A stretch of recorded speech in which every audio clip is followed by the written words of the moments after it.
Andreas completed a diploma in marine environmental science in Germany and moved to Hobart to work with Dr. John Hunter as Honorary Research Fellow at the Antarctic Climate and Ecosystems CRC. He undertook a PhD as part of the UTAS CSIRO joint PhD program in quantitative marine science, where he worked with Professor Trevor McDougall, whose name is under the Royal Society of Tasmania medal, second from the bottom, on understanding the fascinating processes in the ocean caused by the non-linear equation of state. Following his PhD, Andreas undertook a postdoctoral position at the Massachusetts Institute of Technology, where he worked on ocean turbulence in the Southern Ocean as part of the International DIMES project. He returned to Australia as a research fellow at the ARC Centre of Excellence in Climate System Science and the Australian National University. Dr. Clocker was then awarded an ARC DECRA Fellowship at the Institute for Marine and Antarctic Studies, continuing his specialist work on ocean turbulence. However, this evening he's had another passion is in evidence that brings us together to hear about his caving latest expedition to the world's most spectacular deep caves. I, like many of you, are probably waiting to hear about the results of the March 2018 expedition and whether Andreas and his fellow cave divers found the outlet of this cave system. Please join me in welcoming Dr. Andreas Clocker.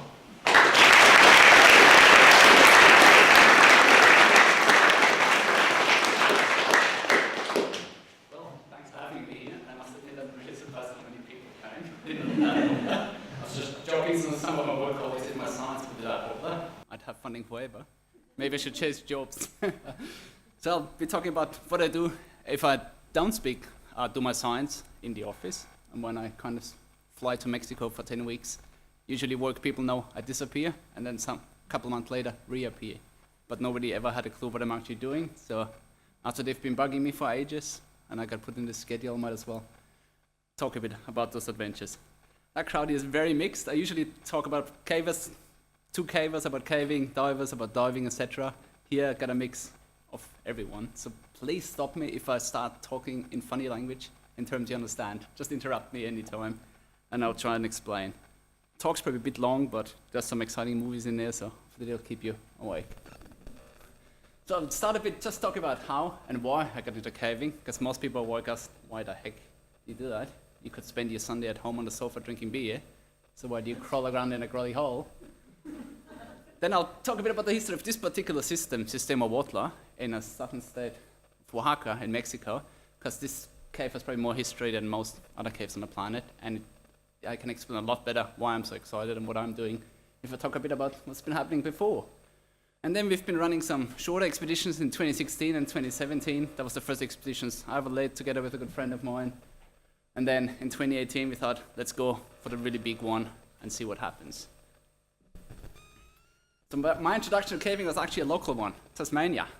On a rainy day, I used to be a climber, it rained, someone had the idea, let's go and have a look at a cave, I know where it is. And that was the beginning of the end, some would say. Joined the local caving club and met that character here, Alan Jackson. Very hard caver, done a lot of exploration at Juni Florentine, the region just next to Mount Field. And at the time, he didn't have a caving buddy because the guy we used to cave with suddenly decided, yeah, business and kids keep him too busy. So he didn't have anyone to go caving with. So he took me as a beginner, taught me very quick, and pushed me in the cave. Shown in the background this map, a splash pod, which I still think in my whole caving career is probably the most horrible cave I've ever been into. But for some reason I did it again. It's got a particular spot called Close to the Bone, pictured from its original exploration there. It's tight, as the name would suggest. But there was exploration to be done. There was the excitement of finding new cave, mapping new caves. So I think, let's stick to it and see what happens. But then I discovered caving can be beautiful and nice, rather than miserable.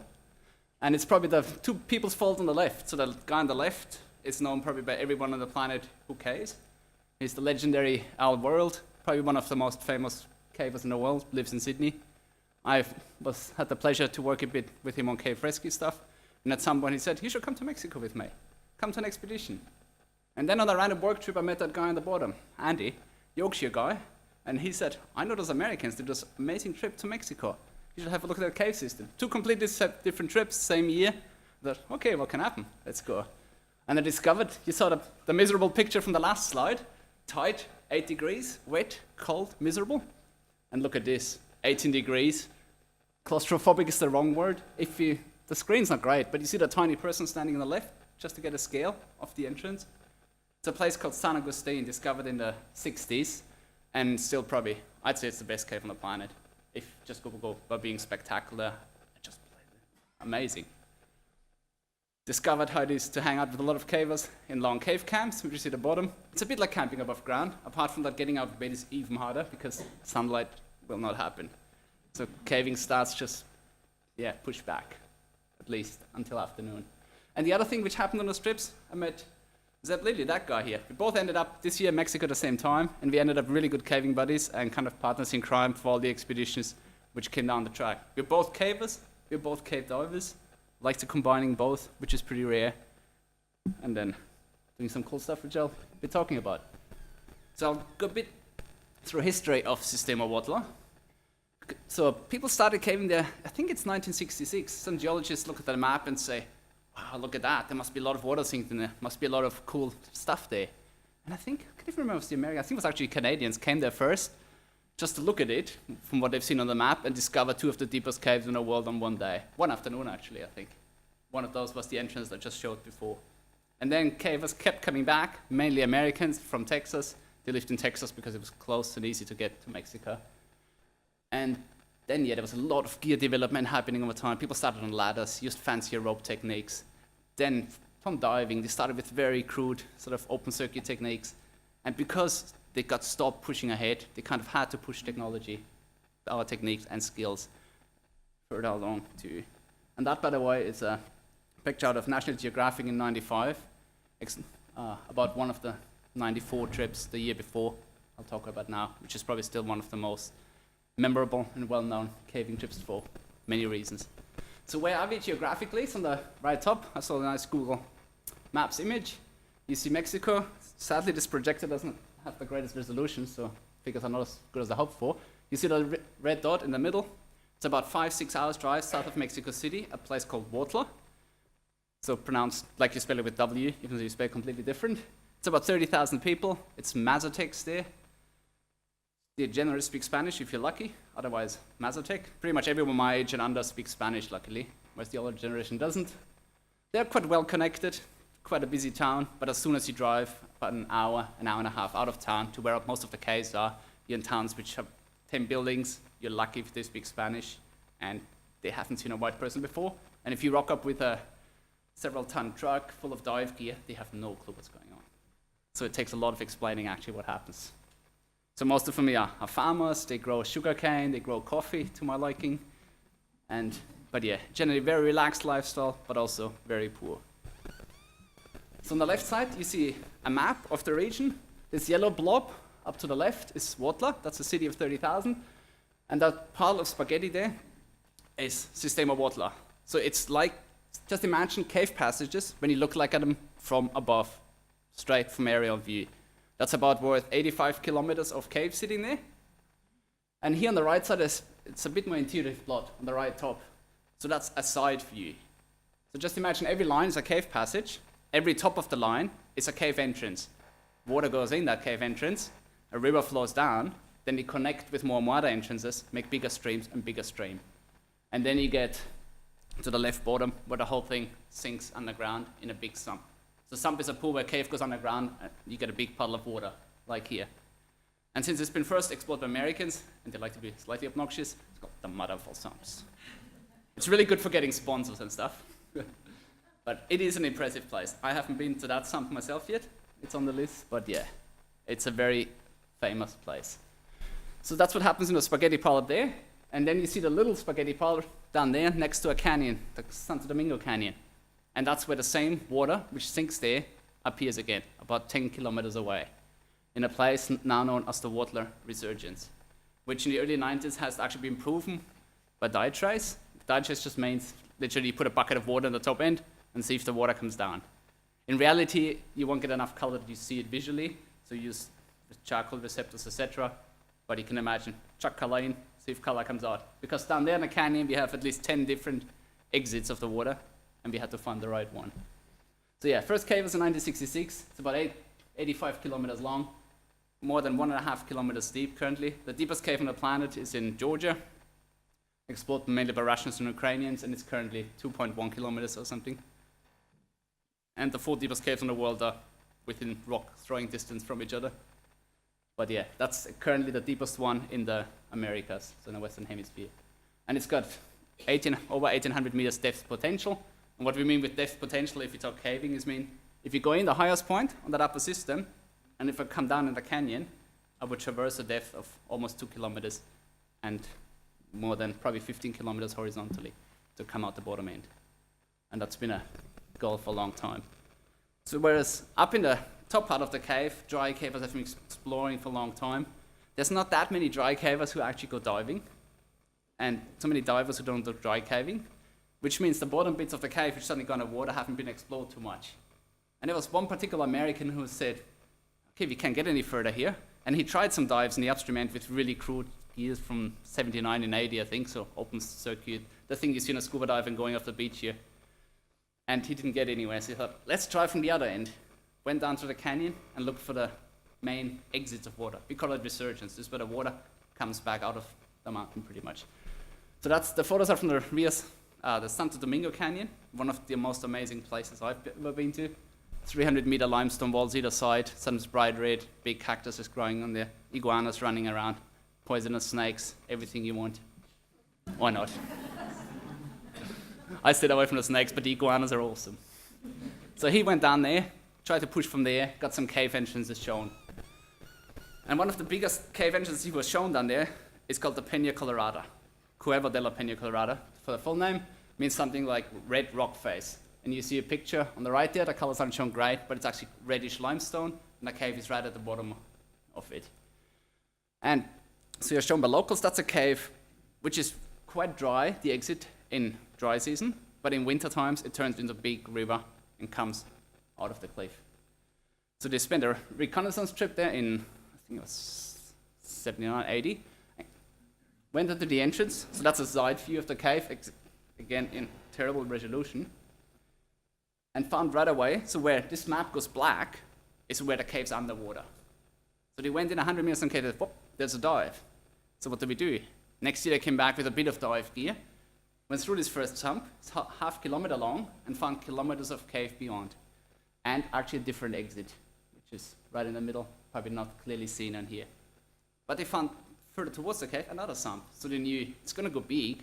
We got cave, we got dry cave, we got a dive, we got dry cave, so on. Which means you gotta take all that dive gear and kind of get it all the way into the cave.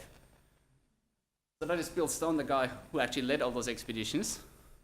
Keen diver, engineer. He always wanted to go to space, and the closest he got to it was pushing caves. Because if you actually look at rebreathers, this is probably the gear he uses as close as you can get.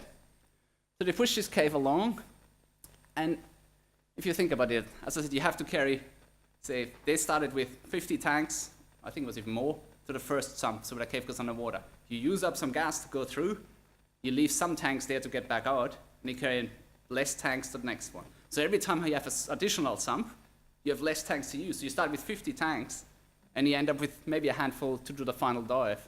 Logistically, that ends in an absolute nightmare. And you see, I think that's the legendary Rob Parker there with a tank sled. Literally, yeah, a sled full of a lot of gas.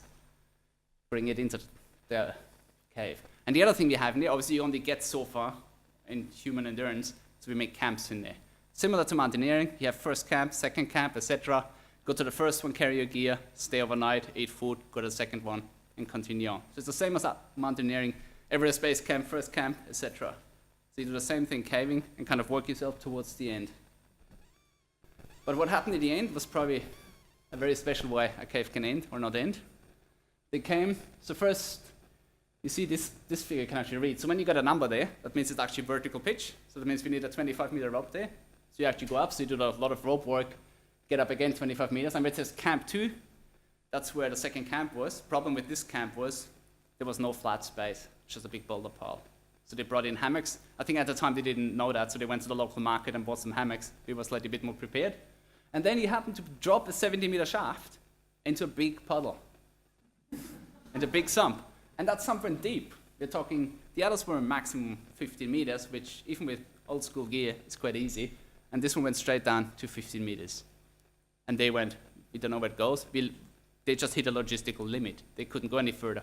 Because the amount of tanks they would have had to start with to get to that place with enough gas was pretty much impossible. The other thing, I don't know how many are divers here, but when you go to 50 meters, and they were breathing normal air, 21% oxygen, 78% nitrogen. Nitrogen and pressure going deep is no good. It would be good at a party, you feel like drunk and high. Really bad if you're in a very dangerous place. So they were probably, seeing all sorts of things in there. So they were just not equipped for that sort of diving. And left you see, that's actually a photo from our trip, because at the bottom of that pitch, there's no place to gear up, no place to put your dive gear on to actually go for the exploration. So Bill Stone and being an engineer and loving fancy gear, has gone, okay, we got to fix this problem. Open circuit doesn't work. And when I talk open circuit, it's what you see around here most of the time, where somebody carries the tank on the back, you breathe in, you exhale, and there's a lot of bubbles and noise. It's very wasteful because you breathe in 21% oxygen, use a couple of those percent, and blow out the rest. So he started to develop rebreathers. They kind of existed in the military before, but they didn't want to give them away, and if then for a budget which was beyond caving budgets. So he kind of started to develop this rebreather. So all they do, so you got two loops, you don't get rid of the gas. So you breathe in, use oxygen, and the unit, that rebreather, adds enough oxygen to make up for what you used up. And you spit out back CO2, and you got some chemicals in there which take out the CO2. So you only use up what you actually metabolize rather than wasting it. And so his hope was, okay, we're more efficient, so let's get back to the cave and try again. Problems, if you look at that thing, that was version 1, the left top. God knows how he even got that out of his garage. Number 2, at least, could be on the back of a standing person. Version 4 actually got used. But you see, it's not something you want to carry for 5 kilometers into a cave. Yeah, fancy. They were way ahead of their time. I'm making fun of them now. At the time, they were way ahead and made things possible which you never thought would work. Then 10 years later, he went back to the upstream system, this 85-kilometer system. I said everything suddenly goes underwater. He tried, as explained down there. So it got discovered 17 years before they went back in 1977. They noticed this cave goes underwater. And then 79 and 81, they took a bit of open circuit gear in and tried to dive that sump, but noticed, it's way beyond them on that gear. So finally had this big rebreather. Let's get together a huge team and just go for it. Use those rebreathers and crack the sump. And so here I got a schematic which I'm showing several times. So on the left top here, where you got that red oval around, that shows part of this 85-kilometer system from the side. But I only showed the line plot, which is the quickest way to get to the bottom point. So for us, the most logistically easy way. The Peña Colorado, the one I just showed before from 84, is this long wiggly thing. And then we got the Huautla resurgence, where we know from dive trace the water comes out on the right. So the big game is about bridging that big gap. But now let's concentrate on what happened here. So they went down, took those Cis Luna Mark IV rebreathers. As you can already see from the name, he always wanted to be an astronaut. So they used those rebreathers to crack sump 1, the first bit of water, came straight in a dry cave, went straight down again, and cracked the second sump. But then also tragedy hit, and one of their divers on a solo dive did not come back. What happened there, we never found out for sure. It was a diabetic coma. He was diagnosed as a diabetic just before the trip, really exhausted himself, and never returned. So it was a very long, very sad, a very long body recovery. It took him 6 days. And then after a lot of discussion with the team and a lot of people with different opinion of what to do, some of them pushed on, cracked second sump, and pushed almost 3.5 kilometers of new passage. And that's the trip when they found sump 9, the biggest sump there is so far. So yeah, and that's what always happens with those sort of things, got written up in a book, which has been made even, probably edited to be even more exciting than it needs to be. It's funny, if I read this book before I first went caving, I thought, oh my God. And then you read it again when you know the characters in the cave, and it reads completely different. In all sorts of ways. But it was interesting to read it before and after. So after that, they went a bit smaller and tried to push the Huautla resurgence. So that's where we've proven the water from sump 9 exits the cave in the canyon. And there's been done over 3 trips, 94, after that big trip, just explained, he went down for a little reconnaissance, just have a look. And that's Bill Stone on his mega rebreather in that cave.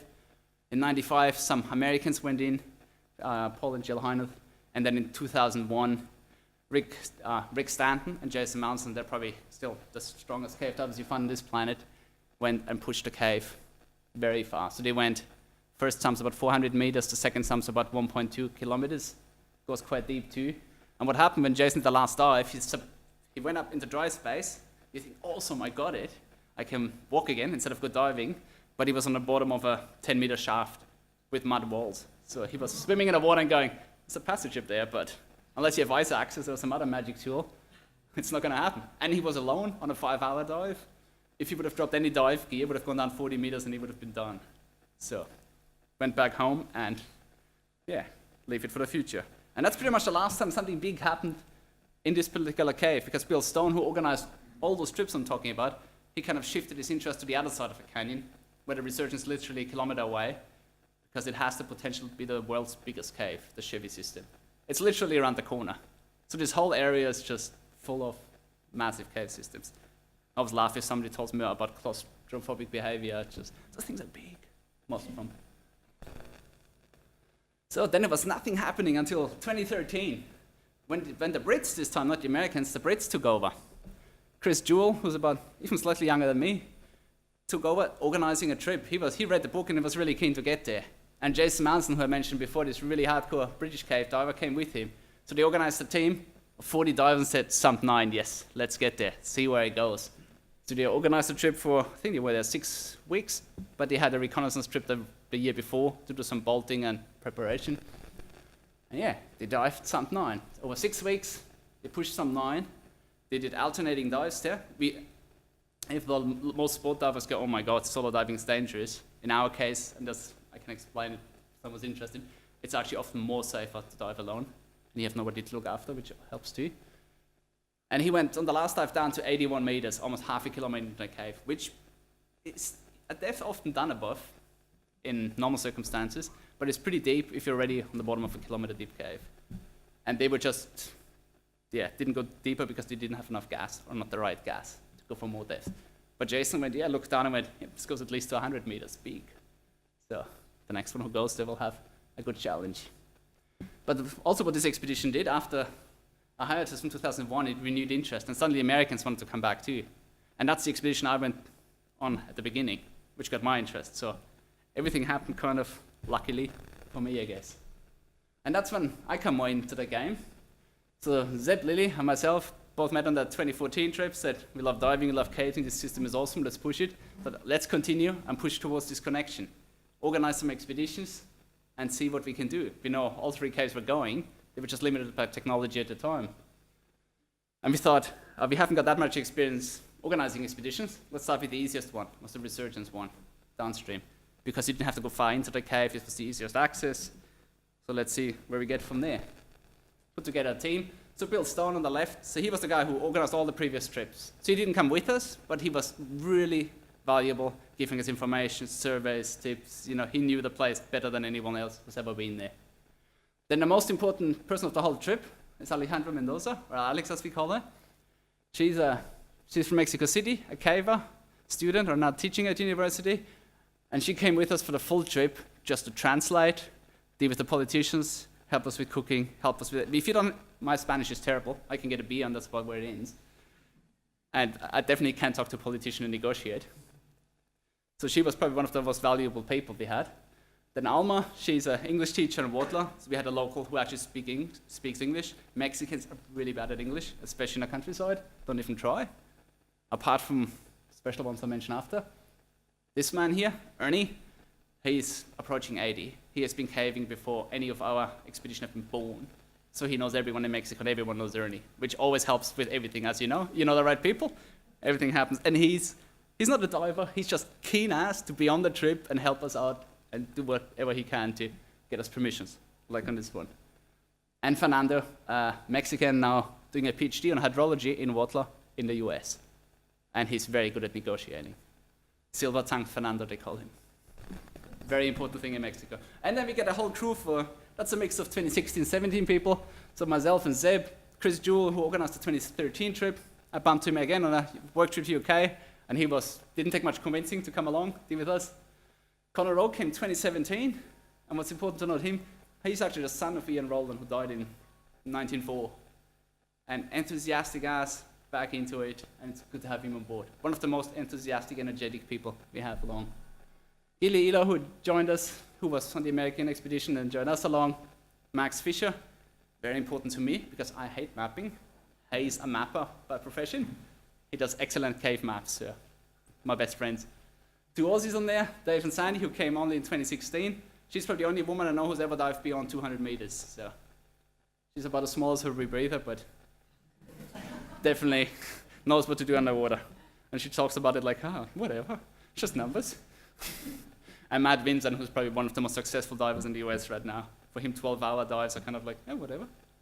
So they're a lot for me. My longest most 4 hours. Then you plan, you take Google Earth, see where you're going. You see the nice canyon we see.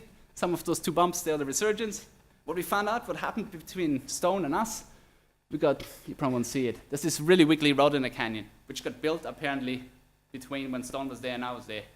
So we had no idea how good it was, and I got really good at 3-point turns. We got into the canyon.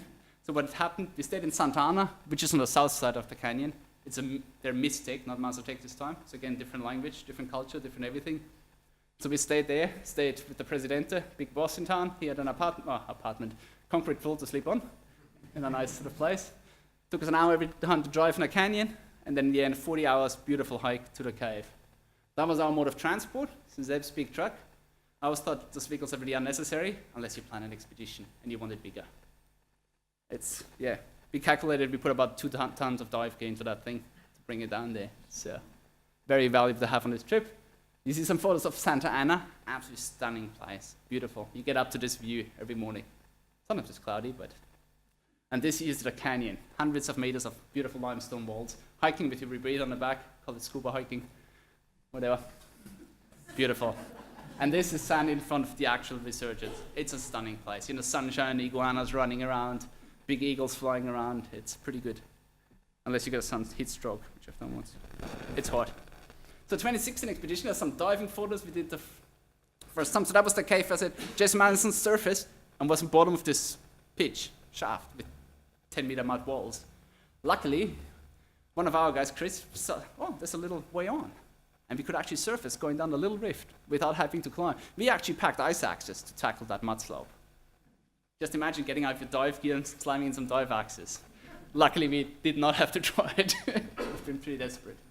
And what you see, the red line down the left, that's a zoom in of that map. The red stuff was the old stuff. The end of the red line is where Jason surfaced, and we found a lot of big dry cave behind. Sadly, the downside is we did not find the active streamway which we wanted, but we found an absolutely stunning cave.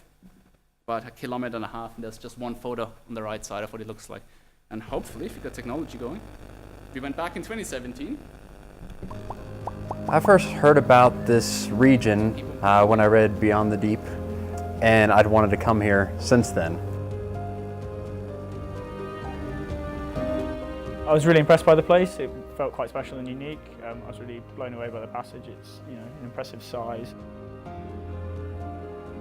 Last year, all the trips were single-day trips, usually got us back at 1 a.m. in the morning.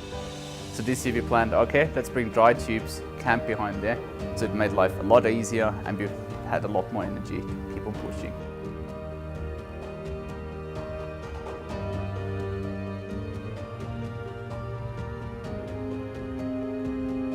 I think the dive ended up being just shy of 2.5 hours in a single sump, and then we had the half an hour, 40-minute swim in each way. So a lot of diving for me, so I was quite tired when I came out of that. I had never done decompression of that length before as well, so that was quite exciting.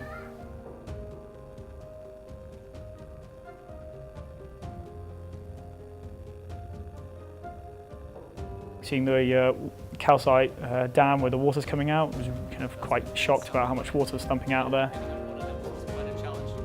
We surfaced into the sump pool room and sump 2, hiked our gear up the hill and set up camp and made some warm food. We surveyed all in somewhere between 500 and 600 meters of new cave survey while we were there, which was exciting. Once we found the way on, and it was probably one of the most beautiful cave passages I've ever seen. It's a probably 5 times 8 meter passage, and in parts of it, it was calcite covered all the way around, left, right, up and down, with the craziest calcite features growing pretty much off every single wall. It was pretty amazing. Probably my favorite thing is actually just hanging out with the team, getting to meet guys from all over the world with different diving backgrounds and different caving backgrounds. It'd be hard with the little remaining leads to justify a return to this particular cave. We'll probably switch our focus further upstream. I think we're really coming together as a good team with a few years in now, and I have high hopes for things in the future as well. Actually, I don't think we have to go back to the cave, because once you look at the maps and look where the leads go, I think, yeah, I can't wait to go back. But then comes 2018, or actually the plan started in 2016, 2017, I don't know when we really started, to go back to the Peña Colorada, that really long one which ended down this big shaft in sump 7, 34 years after the initial exploration. So the goal was get in the sump, throw all our diving skills, all the technology we have added, and see if we can connect into the main system. We tried, so one difference between this trip and the previous trips were, there was a handful of us, we all organized, we all pushed, etc. On this trip, we had the plan of having about 4 or 6 people who were actually able to do those big dives in the end.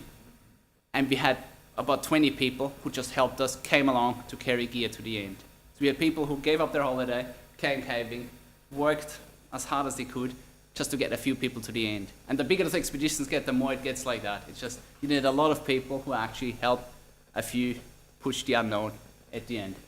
And sorry for this, men wanted, cavers wanted, female or male. We had some females, but I found that somewhere. It explains it right. People wanted for hazardous journey, small wages, bitter cold, long month of complete darkness, constant danger, safe return doubtful, honor and recognition in case of success. And a lot of people signed up. I don't know. And then I'll talk about the gear in a bit later. So we had a huge team, about 24 people who ended up coming at the end. You see, country-wise, a good chunk is from the US and the UK. I'm the only one this year from Australia. Then we had some Poles, some Canadians, some Irish, etc. A really good group. They all come from different backgrounds. Some are strong at caving, newer to diving, and the other way around. But the amazing thing was putting it all together and working together to push that end. The other people we had along who helped us a lot are the family we stayed with. So we stayed with a family. They rented us one of their little houses.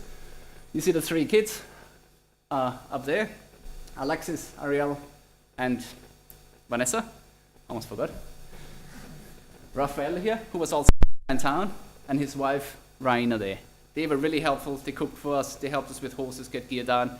But they were also thankful we were there, because every time we weren't in the cave, we were kind of expected to look after the kids, I think. And they have energy. And they have never seen white people with dive gear, so there was a lot of excitement. So when you think you can sit down, drink a beer, put your legs up after a hard trip, forget it. So then we kind of went a bit different gear-wise than 34 years ago. So on the left you see a tiny rebreather. It's built by a guy called Mike Young. It's a kids rebreather. Keep it simple, stupid. That's what it stands for. It's absolutely important when you push to sort of places to keep gear as simple as you can. You want to be able to fix it anywhere in the cave. And what you also see, that thing compared to what I showed you from Bill Stone before, the one before weighed 45, 50 kilos, that thing is under 10 kilos.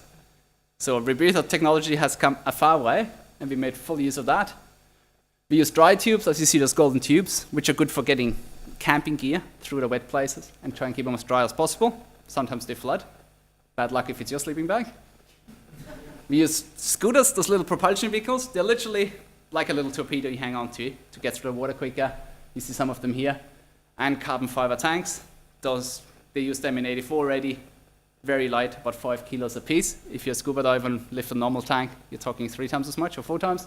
And they were filled with a lot of helium, which get rid of that problem I said with nitrogen before, where you go, your mind goes a bit off. Helium keeps it under control. Helium is just inert, so it doesn't do much with your body. But yeah. So then the drive time, so it starts in Harrisonburg, Virginia. That's where Zeb lives and his truck. So what usually somehow happens, he drives the long way down to either Florida or somewhere else. I fly in from Australia via Dallas to Jacksonville. We continue together. In Florida, we had to pick up a lot of gear, prepare a lot of stuff. Zeb had the disadvantage in his job, he can't get as much time off. It is the US, so he had to go back to work for a while, and I continued down. So we kind of both went across the border. The Mexican border is a special place. If they want your money, they will get your money. And they make up any rule. Zeb already went there in January because we knew we were going to have permit problems for the big truck, because they're scared we're going to sell it to cartel. But then you can be sure no matter what problem goes wrong at the border, someone will rock up who actually speaks English and goes, I know you got a problem, I can fix it. And you see ding, ding, ding, ding, ding, the dollar signs in the face. And every problem is solved. Welcome to Mexico. And then you keep on driving far, and what happens if you overload trucks and fill them with 2 tons of dive gear? They break down. On that particular trip, the first thing went was a fuel pump, then we blew a head gasket, that broke the steering. It just, one thing you learn when you organize an expedition, improvise and just keep moving. Just keep going. Don't get too frustrated. At some point, I think Alex and May were just next, I think it was a window popped out of the truck because we overloaded it. We just both got off the truck and laughed. At some point, you hit that point where it's just, whatever. So in Florida, we packed a lot of stuff, a lot of gear. What you see here is 4-liter Nalgene bottles. That's how we took food into the cave. We had 72 of them and ran out. It was a lot of cave food. All you see here is a small part of the beef jerky we had. So we had a lot of cave food. It's pretty boring stuff. It's stuff you pour hot water onto and you mix food. It's the same every evening. We call it dinner mix and breakfast mix. It's all right on the first day. On the 7th day, it comes out to years. I promise. So you do a lot of that. So these expeditions start a year before. A month before we actually leave, or 2 months, Zeb just fills tanks and just prepares gear. So you should give up your full-time job. I wish that would pay it and we would do it, but it takes a lot of time. So then Zeb went back home working. I went down just together with Alex in the end. We had no cars, we were both broken down, we were waiting for spare parts.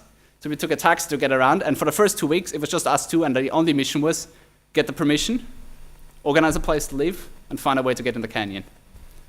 Mexican politics. That's El Presidente from the municipio, Misael Martinez Garcia. He's actually a really nice guy. He actually gave us a permit quite quick, but if we wouldn't have to rely on the secretary to actually write it. That guy was slightly less efficient. It took us more than a week, a lot of driving. I think once we had to chase him up on a 12-hour round trip just to get him in time. And apparently, according to the dictionary, mañana means tomorrow. I'd say it means not today. That's how Mexican works. The other political thing, having a permission is one thing. Does not mean the people in that actual town where you're going to take it into account and say, I don't care what they say over there. So, and then you have to start explaining why you go caving, why you want to go, and they don't understand that you have your free time, you spend money to run in a hole. So the only answer they have is, there must be gold. And I'm serious about it, it's everywhere. Gold, oil, some other resource. So if you find some, are we going to get some? And that's the level you have to negotiate at, not are we doing this cool exploration because we're not connected. And another issue they always have, which I never understand, they always worried we're going to steal their children. I don't know. I don't know where that comes from, but several expeditions in several towns had the same issue. And then other things, once we rolled out a communication cable in front of someone's property because there was space, it was a road which wasn't used, and they started right away, we were measuring the property to take it away. So, and the worst thing, or I struggle the most with, you think you go into a remote town and you bring money in there because you pay rent, you pay food, you pay for everything. But also you can't pay everyone exactly equal. And in Mexico, they're really jealous. It's like 5-year-old kids playing for a toy, only that they use machetes. And so it's really complicated to actually distribute the money and not get them upset. So our landlord was also the mayor, which probably didn't look good. And he was not very good at communicating to the others what we were doing. At some point, they had a coup and just kicked him out. And changed the keys on his agencia, on his political building. But then a couple of weeks later, the presidente from the municipio, so the next level up guy, came along with 12 cops with machine guns. Said, that doesn't work. Now he's back in charge, and the cavers are staying because we were going to get evicted from town at that time. So Mexican politics are exciting. You never know what happens the next day, and you think you have a permission, It's necessary, but it's not a sufficient condition for getting in a cave. And then we had to find the track down to the canyon, so we were kind of up on the hill on the canyon, and nobody knew where it was, even the locals. Luckily, our landlord asked his dad, who helped build stone in the dark ages, and they found it again, and they're really good with machetes, so they make us track down. Then the others arrived. We only got the permission 1 day late, so it took me 2 weeks for a piece of paper, and my nerves probably aged a lot by then. So we got a lot of gear, 2-3 tons. Here you see the truck with a window popped out. We probably overfilled it. And I think every dive shop would be proud of that. We had 2 compressors, we had about 60 tanks, we had gear everywhere, and we tried to kind of keep control of where everything is. And obviously all that stuff had to go into the cave, or most of it. What we used, we call it a Mexican helicopter, also known as horse. Because New Zealanders and Aussies like using helicopters. They're cheaper, but not quite as efficient, but a lot cheaper. So you see there some dry tubes loaded on a horse, and that's a nice way to get the whole community involved. Everyone brings their horse, you pay everyone, everyone's happy, it's good. So I think when we went down, we had 6 or 7 horses and 1 donkey. Do not pay the donkey. Stubborn and doesn't want to work. So here you have the horse with the compressor, so the machine we use to fill the tanks, about 40 kilos. You see them down a narrow trail. Problem was at the bottom of the canyon, like, the trail got too steep, and the horses, they didn't want to take the horses anymore. They were too scared about them falling over, breaking legs and stuff. So that's me carrying a compressor because the bottom bit, we just had to. Luckily that was at the end of the trip, and I was pretty fit by then, whereas I was quite unfit before. So we walked apart. You see that beautiful canyon, us hiking stuff from where we called Horse Point, where the horses turn around, to actual cave entrance. You get damn good views, as you see here, but it's about 700 meters vertical and a few kilometers. When I was at my fittest at that time, in the 10 weeks there, I think I did it an hour and 40, so it's quite a bit of distance if you carry half a scuba shop on your back. So now I'm going to run a bit of a slideshow just to give you an impression of what the cave actually looks like, and then I'll go a bit in a cave story. That's the main entrance. It looks dry and peaceful in the winter. This is more like a fire hose, water coming out of it.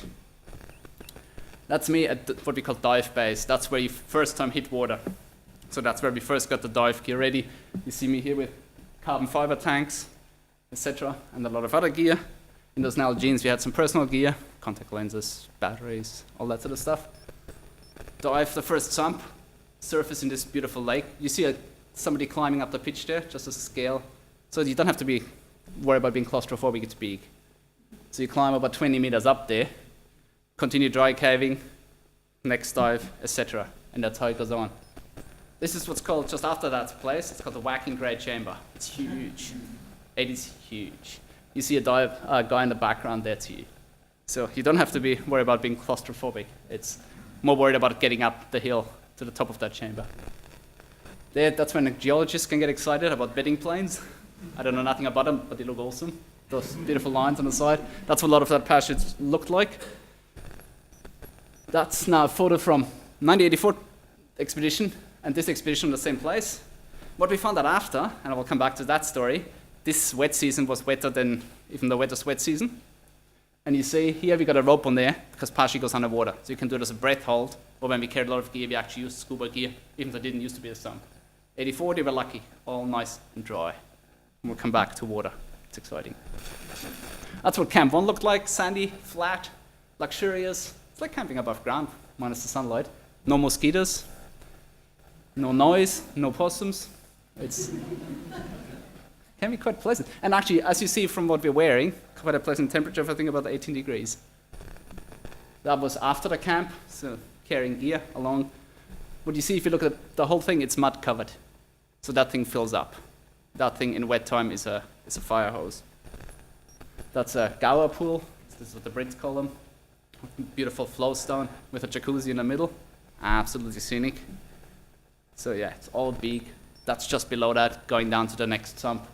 That's Connor again going down here. Another pitch going down. It is spectacular. And then you end up in the next sump. Here's a Welshman. Doesn't know how to talk English, but damn good caver. Getting ready to dive. The Brits are different when it comes to rebreathers and gear. For some, it's blasphemy to buy anything stock. They build everything themselves. It's exciting to see how they function, those machines. But that's something funny about Brits. Has a lot to do with their history. Cave diving history, that is. There's some underwater photos. Chris, Connor, myself, and whoever that is from the back. You see, usually you don't just dive with the normal tanks you need. We usually will kind of like pack mules. Back here, back here, back here. And then try to, buoyancy was sometimes a bit of a, special one. Sometimes it was more bottom walking, which is usually looked at really bad at most cave diving areas because you mess up the visibility of the cave. But if you get 3 packs and an aluminium frame on you, well, that's the difference between expedition caving and nice holiday caving in Mexico. Yucatan, where you just float through without any extra gear and you have a staircase to walk in the water. It's completely different. That was Camp 2. As I said, no flat ground. Hammocks there. Luckily, Hennessy Hammocks was awesome enough to just give them all to us. This is an awesome project.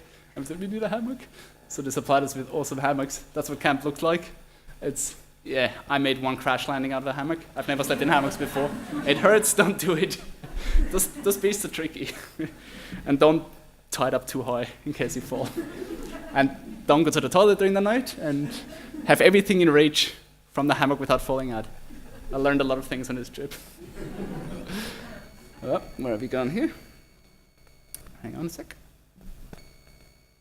Why aren't you moving forward? Whoop. Sorry. I think the file's a bit too big for... We'll get there. Okay. So now let's talk a bit about the exploration that happened there. So it took about 3 weeks to get everything set up to be ready to dive. And the first people in the final sump were Connor and Chris. Probably not touch it, because otherwise... Yeah. So they went to the end. Zeb and me were still out, because you only have 2 people at the end. That's all you can put in the water together. We only had 5 or 6 hammocks at Camp 2, so there's only so many people you have. So they had the first shot, dived it, put a line in, found their way through pretty quick, and then, bad news. A big rock pile. I did not go any further. So, very sad when they came back and told us about, all that effort in, all year, and it ends in a rock pile. And there was a lot of other things we didn't understand, because the previous exposure there's flow, which means kind of you expect a stream in there, but what we found is silt everywhere, so fine sand, fine sediment, which usually isn't there when it's flowing. So I wonder if it was the air they're breathing or something a bit creative. But they came back and told us, sorry guys. And Zeb and me said, we'll go in anyway. And then we had some political issues and would have been evicted, and we said, we planned a year, we're going in there, we're diving this thing, and we're staying in the cave until the whole cave is cleaned out and we're back out. So we knew we were in for a big one, a long trip.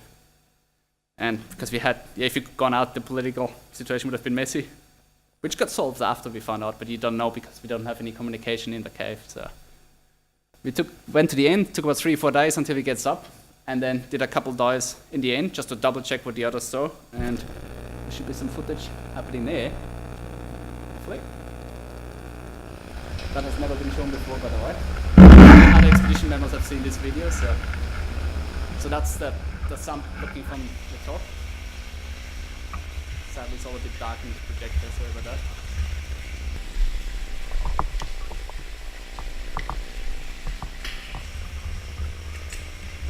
So get ready to response the platform. The dress in the dry seat on top went down because the platform was recording. You go first. I go first.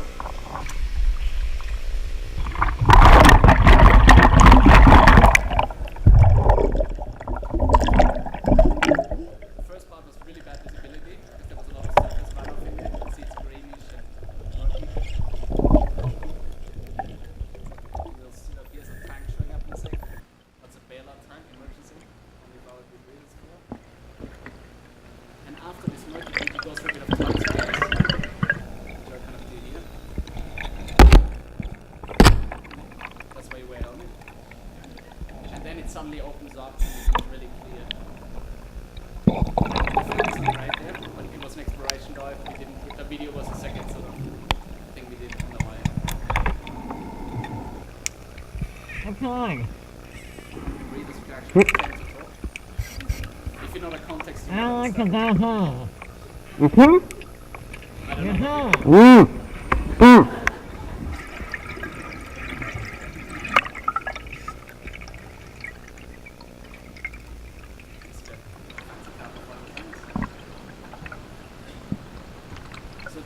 because Connor and Chris were already in there,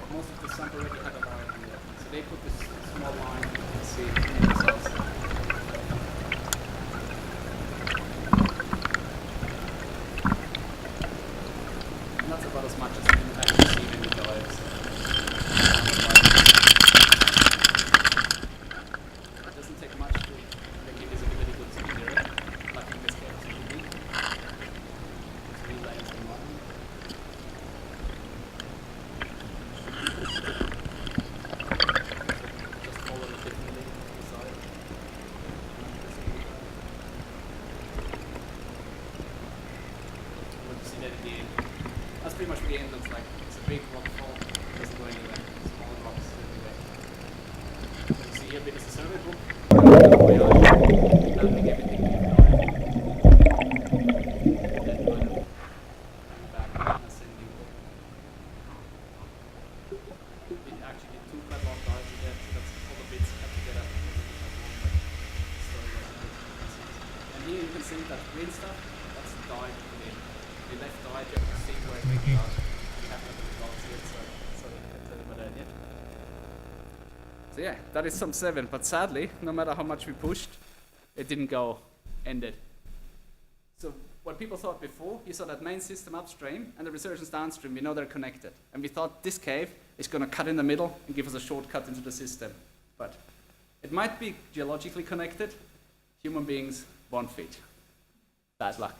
Happens. In caving world, they call it to be Garparod, from an Iranian cave in long time ago. When they had this good expedition, the cave went. So the next year they came back and planned a huge thing, went another little drop in. So now in caving world, if you see you got Garparod, it's when you plan a big thing, and a few meters after, dead end. But that's how it is. So we kind of started to go back and clean the cave out. We wanted to do all of that on the same trip. But that time, I think I was already 8 days in the cave, so I was kind of getting ready for sunshine and food, which was not called breakfast mix and dinner mix. But then things went wrong, as they do. One of the biggest fears in any resurgence, or any big streamway caves, it rains outside, the water comes up, and things go messy. When you're in a cave 8 days and you have no communication, a weather forecast is not going to help you. And even then, weather forecasts in that region are really dodgy, and every little spot is very local. So what happened? So on the right side, you see sump 3, sorry. Then you see the whacking grey chamber, this huge volume. So we're looking at the cave from the side. So passage going up really high. You see a 70 meters there on the numbers. And left, you see camp 1. So at the time, on that day, we were cleaning out the cave, shoveling gear back. We had 3 people in the water in sump 3 to shovel gear through the sump.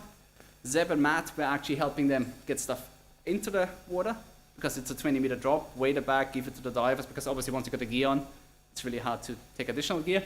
And I was running back to where it says Grand Lagoon. That's this water place where I told you in '84 it was dry, maybe where it was actually filled up, to get a couple of remaining packs. And I went there the first time, and as you do when you carry packs, you have 2 minutes rest and enjoy your quiet time once, because otherwise you're permanently surrounded by people. So sit there and suddenly you've got a bit noisy in the background. It's a bit weird. In a cave you hear funny things, especially after 8 days, because you got to think, you cut out every background noise, and every bit of water, including the echo, sounds really weird. So in cave you get used to hearing strange things, and then it disappeared again. I was, whatever. So I walked back to the others, carried 1 pack, went back again, did the same thing again, sat down for 2 minutes, had a rest, and suddenly it got really loud. It was like somebody kicked off some big, massive turbines. The whole cave started pretty much vibrating. It felt like it was loud. I couldn't see anything. The water was quiet, but it was loud. And it's like somebody flicked a switch. So I thought, shit, something's not good. Took the pack, ran back to the others, and Zeb was just coming out of the sump, up the rope, and said to me, well, since you last left, the sump came up by almost a meter within, 10 minutes, 15 minutes. And I knew both what I heard in there and what he told me, and it was, yep, shit hit the fan. Let's get out of here. And so the plan I made was we go to the whacking grey chamber, because you don't see the whole map, but it goes up way higher than the entrance, because we didn't know how far the water was going to come up. So we thought, well, we're safe there. We don't know how long we're going to sit it out, but we'll be dry. We won't get the water coming up to us. So we kind of moved back, got the people out of the water, took 20, 30 minutes until you got the divers out. Go back and you see that kind of low spot there. Don't have a pointer here. And that's usually a couple meters of airspace above water. When we came back, it was exactly this much airspace there. So what I did, I plopped through right away and said, okay, we can get through to test. Zeb came after me, smart enough to put a line through so we could find our way back easier, and everyone else popped through. And we ended up in what's now called the BB69, waiting. Water going up, loud. First we thought first it was quiet, and then it got loud and we got scared, but then we thought loud is good because it's flowing rather than just filling up. And then it went quiet and went, and then we put flagging tape there and came back half an hour and said, is it underwater? Has it gone down? And we could actually rest a bit and relax once we saw it was actually going down. But at that time, we had no idea how long it's going to take. Problem was the dive gear was over there at the sump. The food was at former camp, now well and truly gone. And we were there in our wetsuits, we had the lights in our helmets. One of our guys had 4 full muesli bars in his pocket and 1 space blanket. And we knew we were waiting for the long haul, so that not good. In the end, it was 69 hours, hence the name, sitting around, twiddling our fingers, hoping for better times. Every hour, looking at the water, extrapolating how long until we can get through. And at some point it went down a tiny bit, at least on the exit side. The inside was worse. The inside hardly moved at all. And the main thing was, so we had no food, or pretty much no food, and we were in our wetsuits. We were wet. And even 18 degrees in a wetsuit, you get cold. And at some point you can't sleep anymore, so you sit in the dark. There's only so much you can talk. And in my life, I'm usually never bored. And sitting 69 hours on my butt is not something I'm very good at. So yeah, we waited, and then that day when we escaped, actually Merrick, our Polish machine, really strong cave, said, I'm having beer tonight, no matter what. So that low point was still underwater, but we knew roughly how much. And we had a line in there which they put in before, and he free dived it on many goals. He went a bit further every time to see if he can make it. Free dive to the other side, got us dive gear back, and we shuttled everyone out and escaped the cave. Yeah, obviously we got out fine. We were, obviously 3 days without food doesn't help your body, and you still had to walk up a 700-meter canyon. That was the closest I ever got to passing out in my life, I think. But yeah, we made it up that night, late, had a bit of food. We couldn't eat much food because apparently your stomach goes small. I always thought I'd come up and eat 5 dinners, and I didn't finish half a bowl. So the next days, happily to be out there, spent recovering. My feet were a mess, a bit of trench foot down there, and some other people were sick. We were all not quite in the energetic. There's 4 of us, looking slightly not too good. So this year's some 3, so the water pretty much came up to the top of that. That whole picture you see filled up. And on the left side, you see some 3 from the other side. The top one is the flooded one, and we do not leave dive gear this messy. It just flooded everything in. There was rebreathers floating around, tanks floating around. And here you don't see it. There's a little tank there. It was taken from the same rock. So the water was, Teddy who tried to rescue us, put the tank up there when the water wasn't there. So that's when it went down again. So pretty much, we made it out. The dive gear survived, luckily. As you can see, just stayed dry on the top. A couple days later, Matt and Zeb dived back to Camp 1 to salvage what was there. Nothing. We had 10 air beds. We had 20 Nalgene's, 4 liter, which float. They're meant to float. We didn't find a single one of them. We don't know where it went. We don't know what happened in there. We found nothing. I think we found 1 camera and 1 light, 1 GoPro which sat on the rock somewhere safely, and that's it. Everything which should have floated is gone. And we came in from what we think is the downstream end, so we thought everything which floats should come towards us. We did find nothing. So luckily we weren't in camp when it happened. And they looked at the flood levels walking through the cave where it was, and it was kind of, things you don't want to see. So resurgence caving. We all thought that cave needs all the rain season and got really mental to flood. It was 1.5 days of rain. It's way more active than we thought. And it flows completely different. The water came up there, then it came up there, then it came up there. So it's not a literal flowing through. It goes to spaces you don't see and comes up from random places to get you. So be damn careful with weather. And we definitely got to work on some sort of communication link that the outside world could actually tell us what's going on. So the outside world thought, at least they're safe at camp if you can get in. They didn't realize camp was no more. So It's the experience of being in really, really remote places, what's going to happen in the future? doing original exploration. So this cave is pretty much done, we think. So we have to go either from the resurgence, from the bottom end, or sump 9 on the upstream end, shown on the bottom there. That will work in Next water. to the only thing we know for sure, Zeb and me, it'll be something smaller. It would be for And we things don't like both don't have the energy levels. It's a full looking year at what a condition before of to ship get ready, is, and a lot or of an time offshore after. tower after hurricane, Complete with the aftermath. So or going something up smaller, a so hydroelectric maybe the dam, resurgence or something else spill can vent, show you. looking At some at point in the turbines future, inside go back to hydroelectric sump 9. plant, But we know it'll be at going least into a 100 meter cave dive from the and, bottom of a building 1,000 a meter deep 3D cave. model of all So there's a the few cave. things you got to think about. Any place that Matt you Wins can't and get to as a myself and others human. have been working Basically, with you give it the entrance coordinates so if and one the depth and rebreather say, go fails, down instead there of and going go to open explore and circuit, tell me what which you is see. inefficient, put a second rebreather. It's technologically quite complicated. some habitats, which are dry spaces you can get out on the water. It's like an Amsterdam bubble. You can rest in there. It's the first time anybody has put a robot into a 3D And underwater Bill labyrinth. Stone is currently Just hasn't working been on done. AUVs, which is So, in the movie here. you're for seeing cave the mapping. cutting edge here. Progress, And I that's think kind it's of a neat 35 place to be, kilos, and too. I was trying to convince him to make it smaller and lighter. But I'm not an engineer, I'm just wishful thinking. 5 kilos would be awesome. Take it out of your pocket, jump in the water, it maps the cave for you. So that's another thing to think about in the future. So there's a lot of ideas there, yeah. And that's pretty much the end. And there's one more thing to come in a minute. But yeah, gotta thank all our sponsors there. We have a lot of gear manufacturers working with us to get the gear. Grants from Australian Geographic, GoPro Foundation, and etc. And there's a lot of people, even here locally, helping. Fraser and Andy, they help me with a lot of the filmmaking and PR. Louise Belde has made us those beautiful brochures, which that is just a PDF of, which we use for politics locally, for sponsors, etc.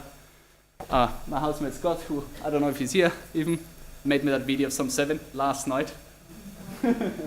Yeah, cut it together. So there's a lot of people helping, and yeah, I mean, altogether there's probably 30, 40 people involved in, if you count all those other people around together. So one more thing I was going to show before I end. For one thing, we've got a Facebook page there where we stream to today, and a webpage if you want to find out more.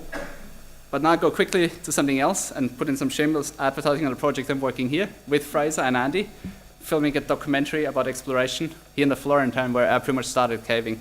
So I'll show us a quick trailer of that. It was driven by curiosity. We're motivated to explore. The thrill is being the first person or people in a team to explore a new cave or a new cave passage. The journey of Florentine is the start of the southwest. The forests up there are absolutely majestic.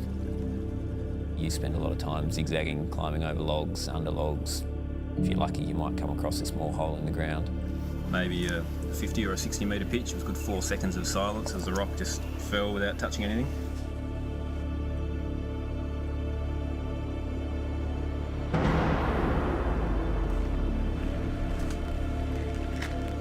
In the 1980s, the conventional wisdom was the era of deep cave exploration in Australia is in all likelihood over. Everyone thought all the deep caves had been done.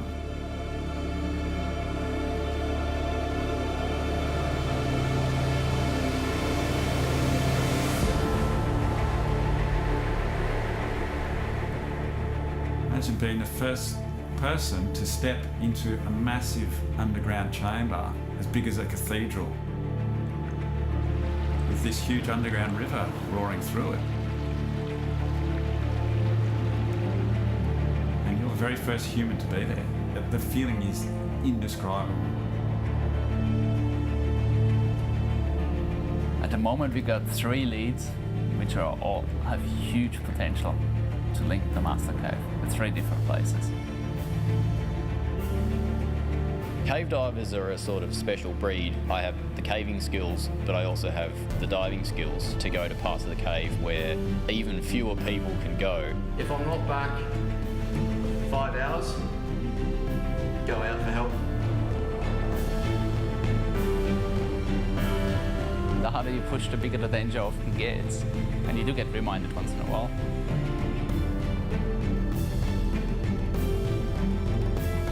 When you think about it, it is one-way ticket. If something goes wrong, you never get out of there.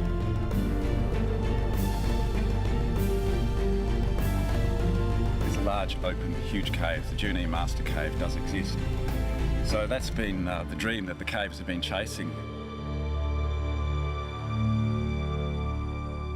So that's in the making, hopefully to come out soon. If you're impatient, harass Fraser back there.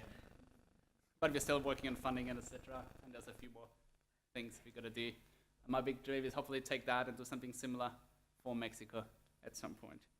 But yeah, that was slightly more claustrophobic than Mexico. And it's more pleasant. And that's it. So, anyone's got any questions?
Already well over 100 have been sold, and it hasn't yet come to Tasmania. It is indeed a brilliant book. So there's some brochures here. And now, are there 2 or 3 questions? Please. Did you find any creatures when you're in the cave? There is very small ones. They're usually tiny, white and ugly. Some look like a crayfish about that size. These are the most, yeah. Literally like this, white, blind. So small things. Some cave spiders around. Yeah, but most things small. In the resurgence, they actually found fish surprisingly far in, a kilometre, and they actually look like surface fish. I don't understand much about biology, I'm a physicist, but they didn't look like the normal cave stuff in blind white. And I think it's because there's so much farming and agriculture about, there's so many nutrients coming through the cave, and all the fish just make it further into the cave. Sure, otherwise. But yeah, everything's small and some people get really excited. They're cute. They're not enough to actually make a dinner of. So. Question here, please. Okay. Andreas, how much pressure do you have to stand on some of these guys? Oh, it depends if you keep. No, the DP goes, in 10 meters you got twice as much, 20 meters you got pretty much 3 times as much, so it goes down like that. Yeah. And that's also when it comes back to, I mean, you kind of feel it in that sense. It's more when you use open circuit that you use twice as much gas, 3 times as much gas, 4 times as much gas, etc. So you pretty much on a 50-meter dive, like in some sand, use 6 times as much as on the surface. So that's really kind of really inefficient. And that's when the rebreathers are good because they only replace the oxygen your actual metabolism. That doesn't change with death. So the main thing is with deep dives, you have to do what's called decompression. So on the way up again, you have to go really slow to degas. And depending on the dives, here was maybe 45 minutes on that dive, an hour, but that can get quite long. And that's why shippers have it. It's in the end where you get out of the water so you can actually dry your warmer. You can actually eat. And a question right at the back. We have a question from Facebook Live from Lisa Cawthon asking if you came across any bats in your expedition. There is a few right in the entrances. Obviously, they'll go beyond the sump. We have got a scuba gear, but in the entrance, we had quite a few bats, yeah, and a lot of bat crap to go through. Do you answer that now? Do you? They'll hear him say that. They'll hear me. Oh, they'll hear you. Right. Yes, please. If your gear at Camp 1 completely disappeared and you were downstream and didn't see it, there must be someone must away. be going somewhere else. Just shows you how little we understand that cave. That's the most complex cave I've ever been into. All other ones, water comes in here, the water goes out there, and you kind of figure it out. This thing, I think what happened, I'm not a geologist, and not even a geologist understand it. It went through many kind of, it played different roles in the canyon. Some of it drains from the canyon above, I think. Some of it might be connected to Sistema Huautla, so through its geological history, I think it went through completely different roles. I think at some point, looking at the decoration, the flow actually went the other way. So there's so many complex passages in there, but it just shows you how little we have a clue of what's actually going on. A couple more, one right at the front. How many days before did it rain before it all flowed through? It was only a day and a half. Really? Not much. We had no clue that it's going to go up so quick. And we think, so what the previous explorers thought that some sediment actually drained that main cave system, Sistema Huautla. What we now think, if you look at the upstream cave end, it sits right underneath the canyon above. So we think the canyon goes up really quickly, has a huge drainage from the area, and then just drains into the cave underneath. So we get it directly from the canyon above. And I think that's why the water was so murky after the rains, really green, which you wouldn't see in a cave otherwise. So yeah.